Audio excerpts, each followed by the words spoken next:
So hello everyone. Welcome back to my channel. तो आज के इस वीडियो में हम लोग एक famous novel pride and prejudice जो कि जैन ऑस्टन के द्वारा लिखा गया है वो पढ़ेंगे। तो यह जो एक नोवेल है प्राइड एंड प्रेजुडिस, ये एक फेमस नोवेल है जो कि जैन ऑस्टन ने लिखा था और ये कब पब्लिश हुआ था 1813 में। और जो ये स्टोरी कहाँ का है, ये इंग्लैंड का स्टोरी है जो कि 19th सेंचुरी के दौरान का है। At that time women did not have many rights. उस समय क्या था कि महिलाओं के पास उतना अधिकार नहीं था। They could not easily earn money और इनहेरिट प्रॉपर्टी। और साथ ही साथ उसमें यह भी था कि महिलाओं के लिए पैसे कमाना या कोई प्रॉपर्टी जिसमें मतलब लड़का मालिकाना हक नहीं है उसका, उसमें वो प्रॉपर्टी लड़की को नहीं मिलता था, लड़के को ही मिलता था। वो प्रॉपर्टी इनहेरिट नहीं कर सकती थी उस समय महिलाएं। तो ये सब मेजर प्रॉब्लम थी उस समय।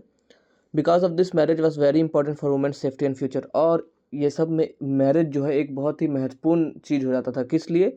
वुमेन्स को सेफ्टी और फ्यूचर के लिए, क्योंकि महिलाएं ना तो अर्न कर सकती है, ना ही उनको इनहेरिट होगा कोई प्रॉपर्टी। तो अब उनके पास क्या ऑप्शन बचता था? बस एक ही कि वह एक अच्छे घर में शादी कर ले तो उनका फ्यूचर सिक्योर हो जाएगा।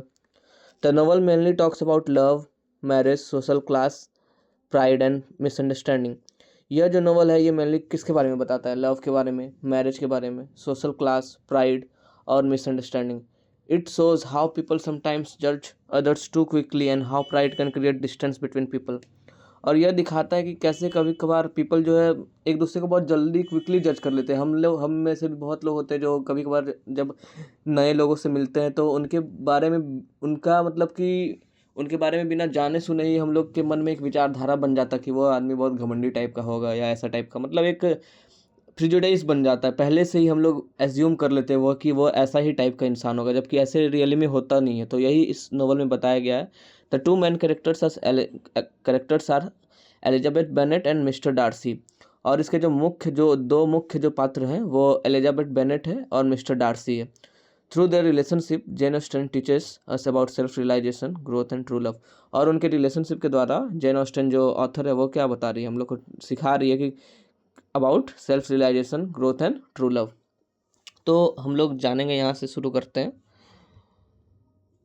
डिटेल इसके स्टोरी को, एक्सप्लेनेशन को जानेंगे। यह शुरू होता है बेनेट फैमिली और उन पर सोशल प्रेशर के द्वारा। अब सोशल प्रेशर किस चीज़ का? उनकी जो बेटियां हैं उनका शादी कराना, उस चीज़ का सोशल प्रेशर। तो the story begins with the Bennett family. अब बेनेट फैमिली से स्टोरी चालू होता है। मतलब एक कपल है, दोनों पति पत्नी है जिनका नाम है मिस्टर एंड मिसेस बेनेट। और उनकी 5 बेटियां हैं। वो जो है बहुत रिच नहीं है, मतलब मिडिल क्लास एवरेज फैमिली में आते हैं वो लोग। अब उनका जो है सबसे बड़ा प्रॉब्लम क्या है कि उनको यह डर है कि उनके पास तो उनका तो कोई बेटा है नहीं, उनकी 5 बेटियां ही हैं। तो उनका जो प्रॉपर्टी है मिस्टर कॉलिंस को चला जाएगा मिस्टर बेनेट्स के डेथ के बाद। क्योंकि वहाँ पे एक लॉ था, लॉ ऑफ कॉल इंटेलमेंट, जिसके चलते बेटियों को जमीन जायदाद या संपत्ति इनहेरिट नहीं हो सकता था। Because of this Mrs Bennett is always worried. और इसी की वजह से मिसेस बेनेट जो है वो उन लड़कियों की माँ जो है बहुत हमेशा परेशान रहती थी। She wants her daughters to marry wealthy man so that they can have a safe and comfortable life. और वह चाहती थी कि हमारी बेटियों में से कम किसी एक का तो ऐसे अमीर लड़कों से शादी हो ही जाए जिनसे कि उनका जीवन सेफ और एक कंफर्टेबल लाइफ जी सके वो। This shows the social reality of that time. और यह दिखाता है कि उस समय के लोग जो हैं कैसे थे। उनका मतलब कि मानना था कि अगर उनके लड़कियों का शादी कोई अच्छे घर में हो गया तो वो सेफ रहेंगी और उनका फ्यूचर सिक्योर रहेगा। Marriage was not only about love but also about financial security. और उस समय जो है मैरिज प्यार पे आधारित नहीं था। सबसे बड़ा उसमें मुख्य कारण था मैरिज का कि एक फाइनेंशियल सिक्योरिटी सिक्योर कर सके।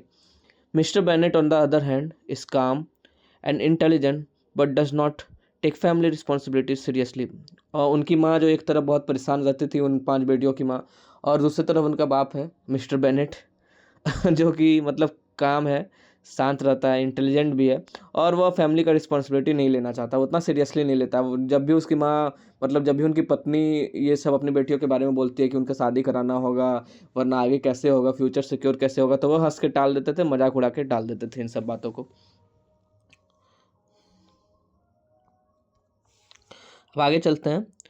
अब जो है एक दिन क्या होता है कि शहर में मिस्टर बिंगली, ये जो है मिस्टर बिंगली बिंगली नाम का एक रिच और काइंड यंग मैन आता है, comes to live near the Bennets. Bennets जहाँ पर रहते हैं उनके बगल में ही एक मिस्टर बिंगली नाम का अमीर लड़का आता है, अमीर है, सुंदर है देखने में।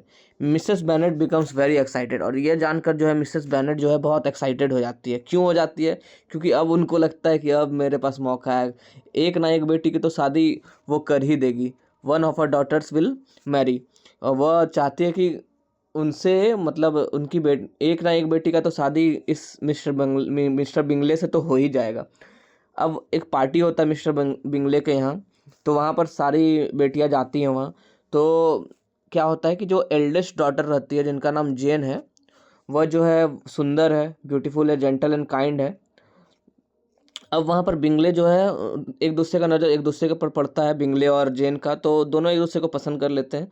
और उनका जो अट्रैक्शन है नेचुरल और स्वीट है, मतलब अच्छा है, वो जेन्युइन है वो।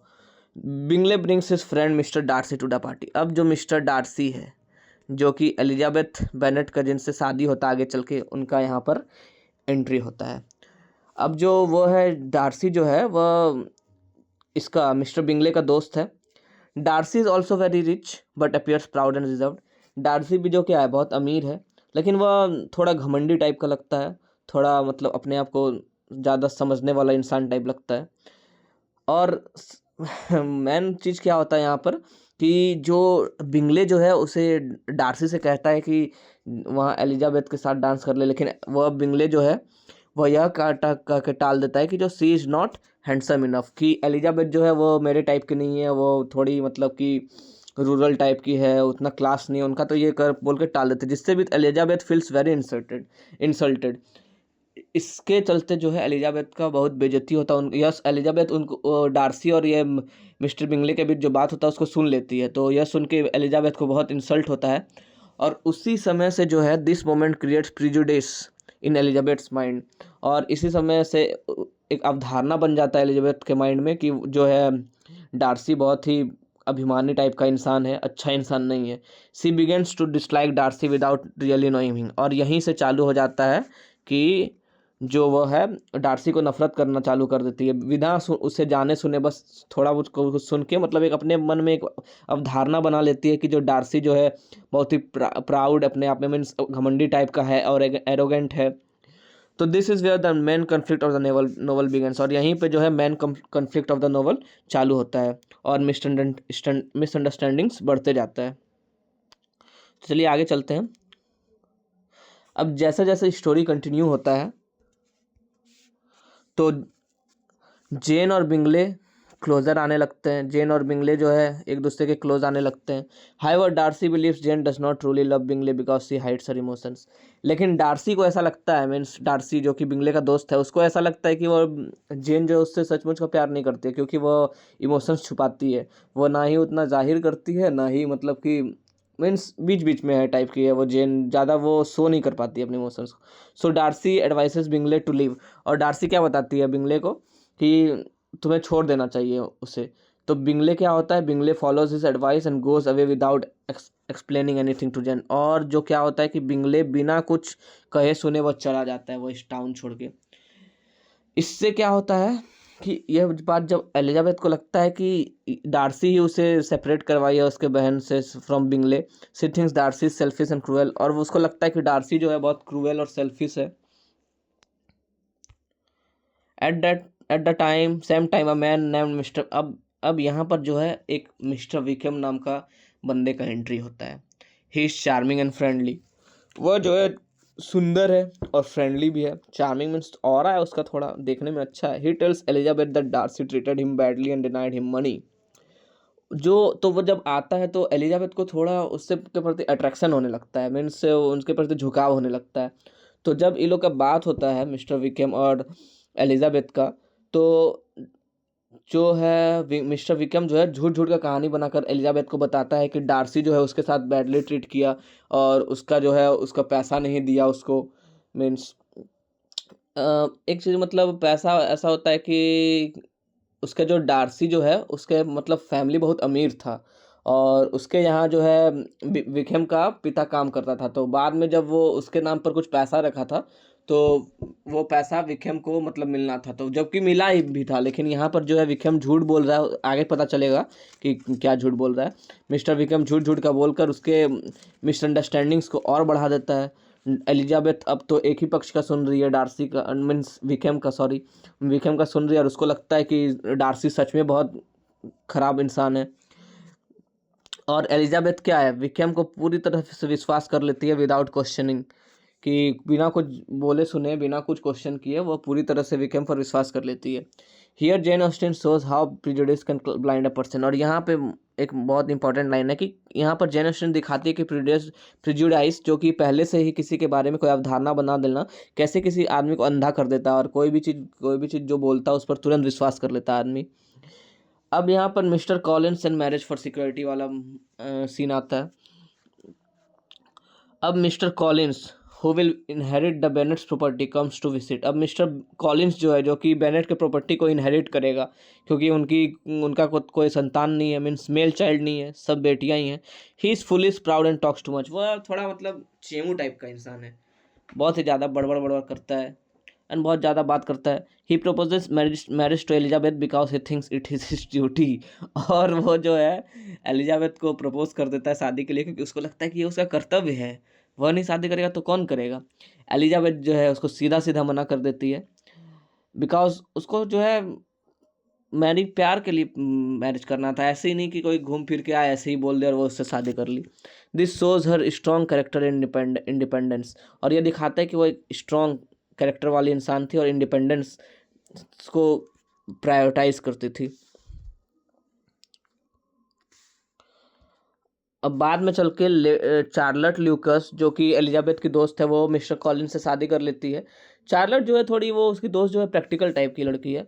वह जानती है कि ना ही वो ब्यूटीफुल है और ना ही वो यंग है, ना ही सुंदर है, मतलब कुल मिला के वो सुंदर नहीं दिखती है। और ऐसे में वह चाहती है कि उसके शादी कर लेना ही सही रहेगा, क्योंकि उससे उसको एक फाइनेंशियल सिक्योरिटी मिलेगा। So she chooses safety over love. So इसलिए वो प्यार के ऊपर अपने सेफ्टी को चूज करते हुए इससे मिस्टर कॉलिंस से शादी कर लेती है। अब चार्लट के मैरिज के द्वारा जेन ऑस्टिन दिखाती है कि many women had to marry for survival not happiness, कि बहुत सारी महिलाओं को सर्वाइवल के लिए शादी करना पड़ता है, हैप्पीनेस के लिए नहीं, सुख शांति के लिए नहीं, बस उन्हें जीने के लिए, किसी तरह उनका जीवन यापन हो पाए, उनको सेफ्टी मिल पाए, तो इसके लिए ज़बरदस्ती बहुत सी महिलाओं को शादी करना पड़ता है। अब यहाँ पर बात आता है Darcy's first proposal and Elizabeth's रेफ्यूज़ल, की डार्सी जब पहली बार प्रपोज करता है और एलिजाबेथ उसको ठुकरा देती है। डार्सी जो है इधर slowly falls in love with Elizabeth because of her intelligence lively person. पहले जब डार्सी को जो लगा था, जब वो पार्टी में, तब लगा था कि ये गवार टाइप की इंसान है थोड़ी। एलिजाबेथ मीन्स गवार नहीं बोले, मतलब थोड़ी रूरल है, वो रूरल क्या बोल रहा हूँ मैं यार, रूरल है थोड़ी, मतलब गांव टाइप की लड़की है और उसके क्लास की नहीं है, तो उसको मतलब पहले नज़र में उसको उतना अच्छा नहीं लगा था। लेकिन धीरे धीरे जो है वह एलिजाबेथ को के बारे में पता चलता है, और वह ये समझता है कि एलिजाबेथ इंटेलिजेंट लड़की है, लाइवली पर्सनालिटी है, और उसका जो एक ये भी रीज़न है एलिजाबेथ के प्यार में पड़ने का कि एलिजाबेथ बहुत समझदार है। हाउएवर हिज प्राइड रिमेंस, लेकिन फिर भी इतना सब कुछ जानने के बाद वो तो प्यार तो उसमें पड़ जाता है, लेकिन उसका घमंड जो है, मतलब थोड़ा थोड़ा प्राइड जो है उसका रह ही जाता है। तो इसमें क्या होता है कि जब मतलब बहुत फनी टाइप का हो जाता है कि जब when he proposes he loves her despite he says he loves her despite her low family status। Means जब वो उसको प्रपोज कर रहा होता है तो वो ऐसे बोल के प्रपोज करता है कि भले ही तुम छोटे मतलब कि तुम्हारा लेवल उतना, क्या बोलेंगे उसको, कि छोटे कैटेगरी से हो, छोटे मतलब कि तुम्हारा उतना हैसियत नहीं है, लेकिन फिर भी मैं तुमसे प्यार करता हूँ, मतलब डायरेक्ट प्यार करता हूँ नहीं बोला उससे, मतलब उसकी स्टेटस को मतलब लो दिखा के उसको कर रहा है, मतलब कि प्रपोज कर रहा है। तो जिसके चलते जो है एलिजाबेथ को बहुत जोर का गुस्सा आता है और वो उसे रिजेक्ट कर देती है साफ साफ। तो फिर रिजेक्ट करने के बाद उसको एक्यूज़ करती है, वह बोलती है, उसको उस पर दोष लगाती है कि तुमने ही मेरी बहन जेन और बिंगली का मतलब कि ब्रेकअप कराया, और तुमने ही विक्रम के साथ बहुत ही अनफेयरली ट्रीट किया। कि अब याद कीजिए, जो मैंने पहले बताया था कि विक्रम जो लड़का है वो मिलिट्री बॉय है, तो वो बताता है कि कैसे मेरे साथ डार्सी ने बहुत ख़राब व्यवहार किया, मुझे पैसा भी नहीं दिया मेरे हक का, ये वो। तो ये सब जो है उसको बोलती है कि तुमने विक्रम के साथ भी बहुत ख़राब ट्रीट किया। Darcy shocked but later writes a long letter explaining the truth. Darcy उस समय तो बहुत शॉक हो जाता है कि मैंने ये सब तो किया नहीं, क्योंकि वो उसे पता था कि ये विक्रम जो है साफ साफ झूठ बोल रहा है। और यहीं पे जो है ये टर्निंग पॉइंट है नोवेल का। तो बेसिकली क्या होता है मैं आपको बताता हूँ कि विक्रम जो है वो झूठ बोल रहा होता है। ये क्यों होता है? क्योंकि विक्रम को पैसा देता है, उसके जो पिता के लिए पैसा छोड़ा होता है वो विक्रम लेता है, और वह ऐसे ही पार्टी वार्टी करने में वो पैसा उड़ा देता है, जिसकी वजह से अब उसके पास पैसा नहीं है। तो वह झूठ का फिर मीन्स इसे बदनाम कर देता है। किसको? इसे डार्सी को, कि उसने मेरा पैसा नहीं दिया और वह ख़राब इंसान है, ये वो कह के उसको बदनाम करता है। जबकि रियलिटी में ये होता है कि उसने सारा पैसा उसे दिया होता है, और वह जो है सारा पैसा इधर पार्टी वार्टी में करके फूंक देता है। और सबसे बड़ा बात कि जो डार्सी की जो बहन थी उसके साथ जो है विक्रम भागने का प्लान बनाता है। क्यों? क्योंकि वो सोचता है कि उसके साथ भागेंगे तो फिर मुझे पैसा मिलेगा, अच्छा खासा पैसा मिलेगा। जिस वजह से वो डार्सी उसके प्रति मतलब कि थोड़ा खटास बढ़ जाता है विक्रम के प्रति, और विक्रम जो है उल्टा चोर कोतवाल को दाते वाला बात हो जाता है, और विक्रम ही डार्सी को पूरा मतलब कि डिफेम करने की कोशिश करता है। यहाँ पे देखिए, in the letter Darcy explains कि Wickham is actually dishonest and try to run away with his young dot sister for money. तो यहाँ पर बताता है कि विक्रम जो है वह गद्दार टाइप का इंसान है, और वह उसकी छोटी बहन के साथ भागने का कोशिश किया था। He separated Jane and Bingley because he truly believe Jane did not love Bingley.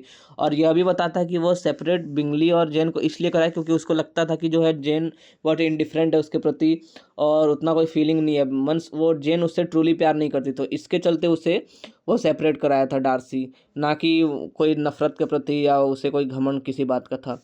तो यह सब एक्सप्लेन करता है डार्सी उसे लेटर लिख के एलिजाबेथ को। तो जो एलिजाबेथ यह लेटर को बहुत बार पढ़ती है, और फिर धीरे धीरे उसे रियलाइज़ होने लगता है कि वह रॉन्ग थी। वो जो पूर्व अवधारणा, जो प्रेजुडाइज उसके मन में बैठा हुआ था, वो सब गलत था। She understands that her pride in her own judgement blinded her, कि वो उसे समझ में आया कि उसका खुद के जजमेंट पर जो अभिमान था वो उसे अंधा कर दिया था। उसको लगता था कि जो वह सोच रही है वो बस वही सही है। She feels ashamed of her prejudice. वह उसको अपने पूर्वालोकन या जो बोलते हैं अवधारणा को लेकर उसको शर्मिंदगी महसूस हुआ। This moment shows Elizabeth's growth, she is brave enough to accept her mistake. और यह मोमेंट क्या दिखाता है कि एलिजाबेथ का ग्रोथ दिखाता है, कैरेक्टर ग्रोथ दिखाता है, कि वह ब्रेव इनफ हो चुकी है, साहसी हो चुकी है कि वो अपने गलती को एक्सेप्ट करती है। अब यहाँ पर बात आता है, ये लेटर वेटर तो मिल गया, अब जो है जेन को मतलब अपनी बहन को से वो बात करती है एलिजाबेथ, और वो बोलती है कि चलो हम लोग पेम्बरले चलते हैं जहाँ की बिंगले गया है वहाँ पर, कि पता करने की जो बिंगले जो है बिना तुम्हें कुछ बोले या बिना कुछ बात किए क्यों चला गया था पहले तुमसे, मतलब कि वो टाउन छोड़ के चला गया था जेन से जब वो लोग का बात हो रहा था। तो जिसके लिए ये एलिजाबेथ सोचती थी कि डार्सी ही जिम्मेदार है। तो वो लोग विजिट करती है पेम्बरली। वहाँ पर पेम्बरली में when Elizabeth visits Darcy estate, वहाँ पर एलिजाबेथ भी जाती है उसके साथ, जेन के साथ। तो एलिजाबेथ की मुलाकात डार्सी में होता है। डार्सी के स्टेट मतलब उसके घर में जो है रेसिडेंट में जाती है। Pemberley sees a different side of him. अब जब वह वहाँ जाती है तो उसको मतलब कि जो पहले सोचती थी एलिजाबेथ डार्सी के बारे में वो ऐसा कुछ नहीं था, वो उसका डिफरेंट साइड देखती है वहाँ पे। She hears from the servants that he is kind and generous. और वह सुनती है उनके नौकरों से कि वो बहुत काइंड है, जेनरस एंड रिस्पॉन्सिबल टाइप का इंसान है Darcy. Darcy behaves politely and respectfully towards her and her relatives. और डार्सी जो है बहुत ही पोलाइटली, बहुत विनम्र तरीके से और इज्जत से बात करता है उसके प्रति और उसके रिलेटिव्स के प्रति। Elizabeth begins to see his true character. और अब यहीं से एलिजाबेथ को उसका ट्रू कैरेक्टर दिखने को चालू होता है। जो एलिजाबेथ जो पहले सोची थी कि डार्सी बहुत घमंडी टाइप का इंसान है, अब वैसा नहीं था। Her feelings slowly change from dislike to admiration. और उसका फीलिंग्स जो है धीरे धीरे चेंज होने लगा। जो उससे नफरत करती थी अब उसे धीरे धीरे एडमायर करने लगी। और एक कारण ये भी है कि जो एलिजाबेथ जो है डार्सी के प्रति उसका इंक्लाइनेशन मीन्स बोल सकते हैं उसका झुकाव जो होने लगा धीरे धीरे। फिर वो अच्छा समझने लगी, प्यार कर बैठी डार्सी से। वो इसलिए भी क्योंकि लिडिया जो उसकी सबसे छोटी बहन है वो उसने एक कांड कर दिया था। क्या कांड किया था? वो जो विक्रम जो है वो जो है Lydia the youngest Bennett sister, जो सबसे छोटी बेटी थी लिडिया, उसके साथ वो विकेम के साथ भाग गई। अब भाग गई तो हुआ क्या कि this creates a big scandal, और इसके वजह से जो है बहुत बड़ा लफड़ा खड़ा हो गया, scandal. If Wickham refuses to marry her the whole family's reputation will be destroyed. अब अगर विकेम जो है, पहले होता था कि जिस लड़के के साथ भागती थी लड़के, उसको उसी से शादी करना पड़ता था, वरना उसका कोई इज्जत नहीं रह जाता था या रेपुटेशन नहीं रह जाता था टाउन में। तो अब क्या है कि अब तो लिडिया को शादी करना होगा विकेम से ही, और इसके लिए क्या है, विकेम कितना मतलब क्या बोलेंगे, इसको गाली देने का टाइम मन कर रहा है, लेकिन नहीं, जो है बहुत ही खराब टाइप का इंसान है। वह एक कंडीशन रखता है कि वह लिडिया से तभी शादी करेगा जब उसको पैसे दिया जाएगा।